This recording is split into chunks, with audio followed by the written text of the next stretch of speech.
The Conjuring fans are definitely going to be coming for me after this video.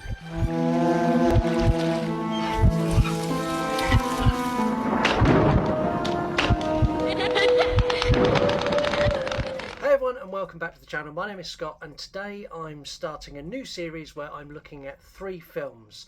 The films in particular are The Conjuring, The Conjuring 2 and The Conjuring 3, The Devil Made Me Do It. And I'm going to kick things off with The Conjuring.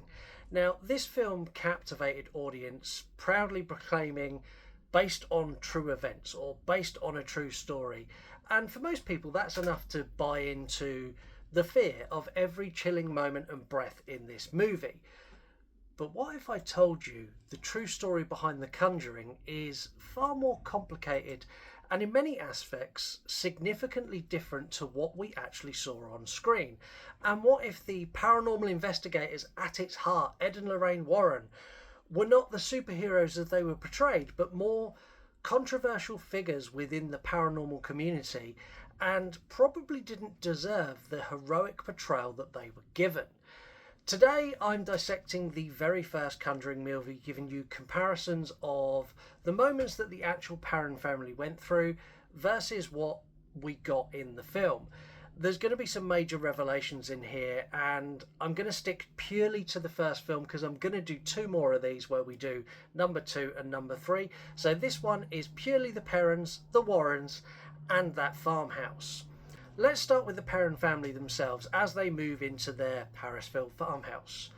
The Perrons immediately are plunged into a nightmare. We see rapid, aggressive phenomenon, dead dogs, clocks ticking, terrifying apparitions. We see children being directly attacked, and the film implies that this is a constant and escalating threat from day one.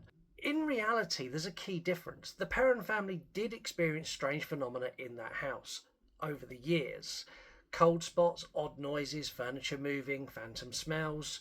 According to Andrea Perron, who's the eldest daughter and the loudest voice of this story, the haunting was a gradual accumulation and of events that happened over a decade, not the sudden intense onset that we're shown in the film. Some instances of this from her accounts are genuinely terrifying, but others are more benign or just simply odd. The movie compresses sporadic years of incidents into weeks of non-stop horror, and they do it purely for dramatic effect, creating this constant level of immediate peril that in reality wasn't what this family went through.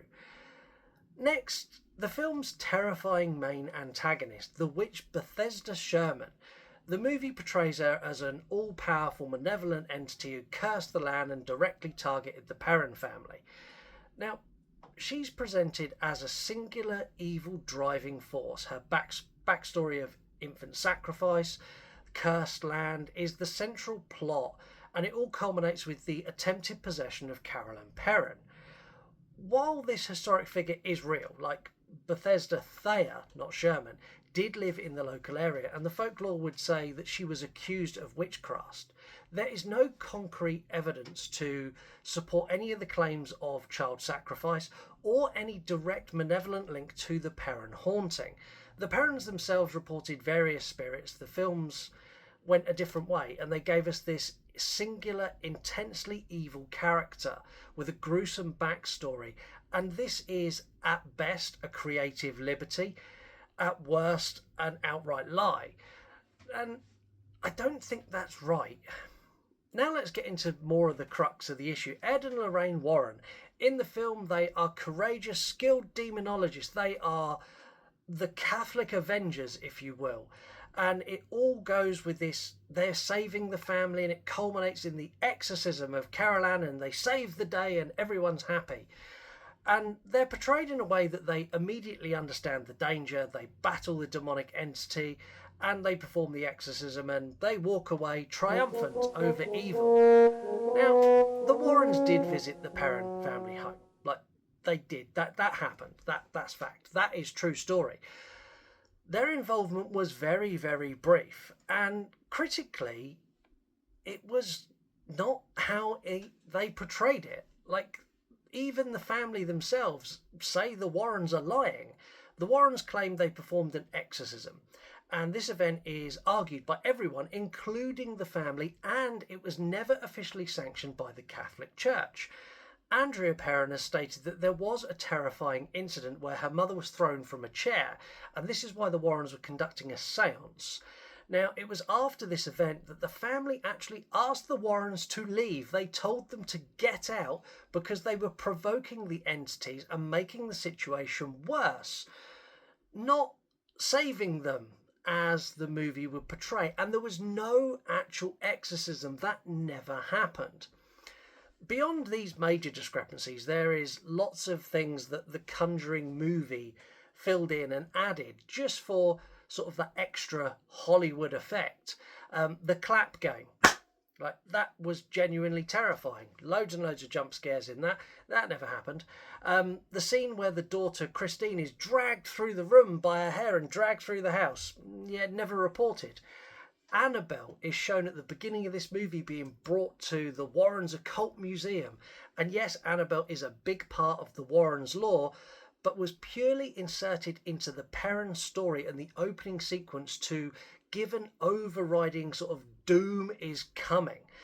As for the entire sequence where the children are seeing entities and apparitions all around the house, like, they saw things, they saw shadow figures, they saw certain things over the decade that this happened, but it was not in the dramatic sort of relentless nature the film displayed, and they didn't look how the film creators made them. This is pure fiction. So you can see a pattern emerging here. Like, the Perron family genuinely experienced things they believed were paranormal, and they were unsettling.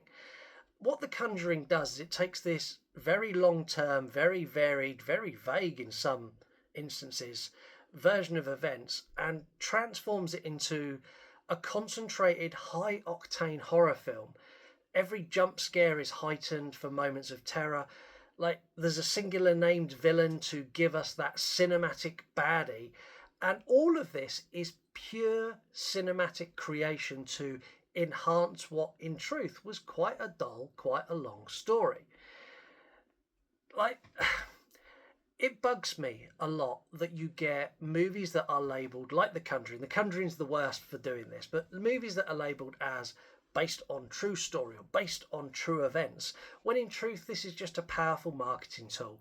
It's a way to portray a work of largely fiction and prey on our desire for the belief in the supernatural. And it blurs the lines between entertainment and reality to a point where I feel it's disingenuous. But I want to know what you think. Like, what do you think about this sort of true story versus what we got in the movie? And do you think it's okay for filmmakers to embellish these stories to the extent where they completely shift the narrative and they barefaced tell lies? Or do you think they should be held accountable for when they do this? Make sure you like the video. Make sure you let me know your thoughts. Make sure you subscribe and hit that notification bell so you know when I come back with The Conjuring 2, which by far is the most guilty of outright lies. That movie tells such an elaborate story where in reality it was about a day, maybe a few hours, but we'll get into that next time. Anyway, until then, have a wonderful week and I'll see you all soon. Bye bye.